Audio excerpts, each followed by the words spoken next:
मैं भारत को भारतीयता की मान्यता के आधार पर फिर से खड़ा करना चाहता हूं, उस काम में लगा हूं। अब जरा आगे बढ़ता हूं।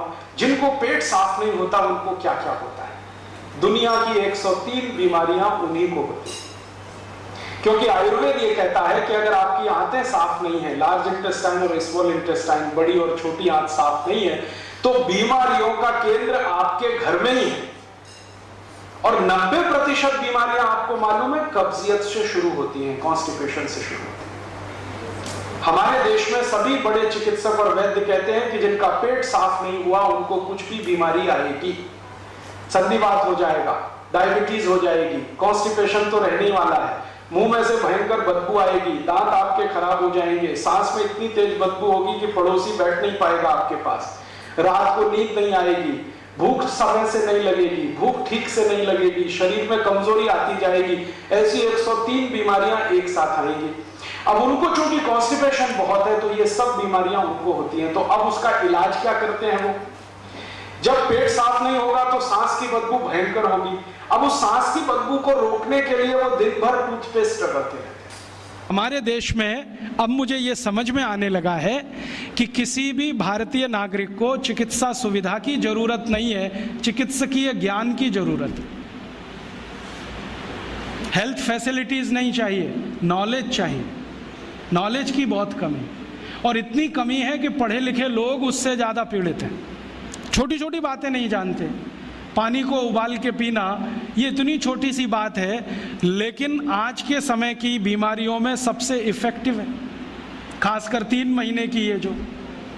तो आप उनको बता दो भैया पानी उबाल के पियो, उबाल के पानी पीने से क्या होता है वो समझा दो उनको, 10 मिनट में समझ में आ जाएगा। फिर उनसे कहो कि खाना खाते हो तो कुछ ये खाओ ये मत खाओ, क्योंकि दिनचर्या ऋतुचर्या जो आयुर्वेद की है ना वो जरूर सीख लो। दिनचर्या और ऋतुचर्या जरूर सीखो, आयुर्वेद की बहुत आवश्यक है। और आपको मैं एक किताब का नाम बोल के जाता हूं, इसको पढ़ो। भगवत गीता जैसे पढ़ी जाती है, रामचरितमानस जैसे पढ़ी जाती है, उस किताब का नाम है अष्टांग हृदय। इसका एक दूसरा नाम भी है अष्टांग संग्रह, पुराना नाम अष्टांग हृदय। ये किताब का जो स्वस्थ व्रत है ना, वो ऐसे पढ़ो जैसे आप धार्मिक पुस्तक पढ़ते हो, और उसको बार बार पढ़ो तो याद हो जाएगा, कंठस्थ हो जाएगा। उसमें 2000 सूत्र हैं। ये सूत्र लोगों को बताना शुरू कर दो। छोटे छोटे सूत्र हैं, जैसे खाना खाने के बाद पानी मत पियो, स्वस्थ रहना है जिंदगी भर तो खाने के 1 घंटे के बाद पानी पियो। क्यों नहीं पिए वो आप सब जानते हो, सरल भाषा में उनको समझा दो। फिर उनको बोलो पानी पियो तो घूंट भर भर के पियो, सिप करके पियो, ताकि ज़्यादा लार शरीर में जाए, वात पित्त कफ तीनों संतुलित रहे। ठंडा पानी कभी मत पियो। मैंने दुनिया में ठंडे पानी पीने वालों को बहुत देखा है। यूरोप और अमेरिका के लोग चिल्ड वाटर पीते हैं, बर्फ़ का पानी फ्रिज में रख के पीते हैं। परिणाम जानते हैं क्या होता है? सवेरे जब टॉयलेट रूम में जाते हैं तो 1-1 घंटे बाहर ही नहीं आते। उनको पूछो भाई तुम क्या कर रहे थे 1 घंटे वहाँ?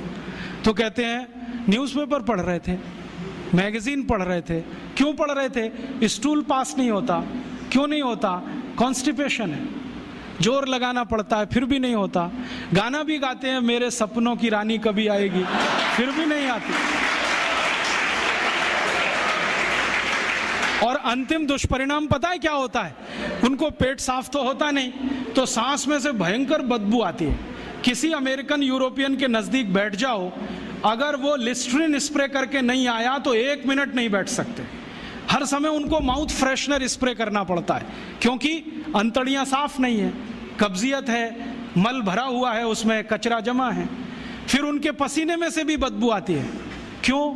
कब्जियत बहुत है। और पसीने की बदबू दूर करने के लिए डिओडोरेंट स्प्रे करते रहते हैं। और आप तो सब जानते हो कि अगर कब्जियत है तो बाल भी कड़क रहते हैं, तो उन कड़क बाल को सॉफ्ट करने के लिए क्या क्या सब करते हैं। शैम्पू लगाते हैं, शैम्पू के बाद पता नहीं क्या क्या लगाते हैं। ये सब वो जो करते हैं ना, उनकी मजबूरी है, स्टेटस सिंबल नहीं है। इसको अपने दिमाग से निकाल दो कि ये कोई स्टेटस सिंबल है। तो सरल भाषा में समझाओ, ठंडा पानी पीने से ये होता है, मत पियो, समझ जाएंगे। फिर उनको बोलो सवेरे उठो तो सबसे पहले पानी पियो। फिर उनसे बोलो खाना खाओ तो बैठ के खाओ, कभी भी खाना खाओ तो पूर्व दिशा में मुंह करके खाओ, सो तो पूर्व दिशा में। ये अष्टांग हृदय में इतने अद्भुत छोटे छोटी बातें हैं तो संस्कृत में है, लेकिन अब तो उसका हिंदी भी आने लगा है, तो हिंदी ले लो, हिंदी वर्जन ले लो, इसको पढ़ो, बार बार पढ़ो और ये जाके गांव में सबको बताओ। फिर उनको कहो देखो ये तो है स्वस्थ रहने के लिए, अब तुम बीमार पड़ो तो बताओ तुम्हारी बीमारी क्या है, ये बीमारी है तो ये दवा है, ये बीमारी है तो ये दवा है। और मेरा आपसे एक निवेदन जरूर है कि अगर आप होम्योपैथी से भी इलाज करो तो उसकी मूल दवा जरूर बता दो, उनको ये ग्रीक और रोमन नाम में मत फंसाओ।